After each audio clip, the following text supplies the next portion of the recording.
Transformers Rise of the Beasts is right around the corner. We still don't have the final trailer, and the toys are already out. I managed to pick up just about everything I wanted, and I'm still excited for the film, just like I know many of you are as well. So it's a little unfortunate that we're hearing that this film, with test screenings, is absolutely bombing and set to be an unwatchable mess.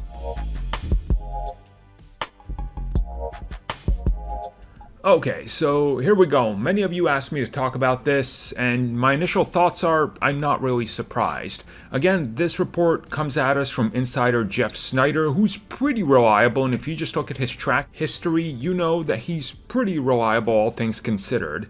So he was the one that put up a sort of piece out there that's making the rounds talking about Rise of the Beasts, and that it's not testing good. Essentially, they've been testing different cuts of the latest Transformers film, and none of them seem to be the one that they want to, be the final cut. Allegedly, the pacing is off, the characters don't have enough time, the robots take the spotlight, the humans are thrown to the, to the wayside, which, from my perspective, I'll take more robots than humans. I think that's always been what a lot of people wanted. Now, I can understand how some people would also look at a film like Bumblebee, which is my favorite Transformers film outside of the 80s, Transformers cartoon film, obviously, and want more of that, where it's a personal story about the human connection.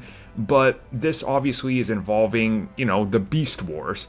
So it's going to have a degree of not being as simple as I think most people want it.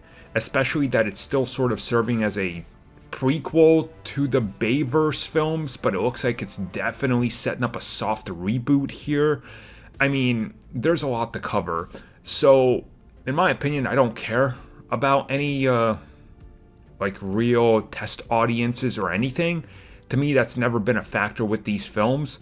Some of the ones we've seen the audience rate the highest have been the ones that the hardcore fans have hated the most. So, you always gotta kind of look at the bigger picture here, that they're test screening with random people. And that is what it is.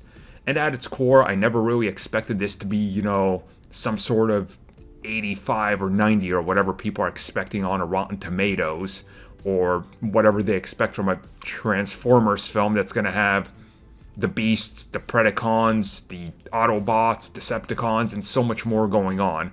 The trailers make you look like it's your typical Transformers action film. I think that's what I want. I think that's what most people want.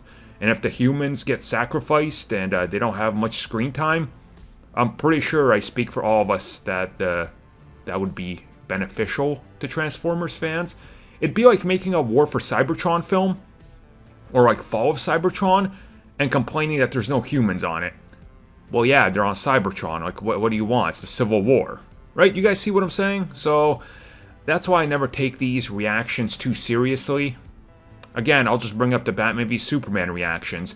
Those were so over the moon that WB proclaimed that the MCU was dying after they watched it. Yeah, how did that go? You see what I'm saying? So, Rise of the Beasts, I don't care. Bumblebee also had the same criticism. I'm remembering, there was test screenings that said it was boring and people didn't like it, but the film was legit good. So, that's what you get.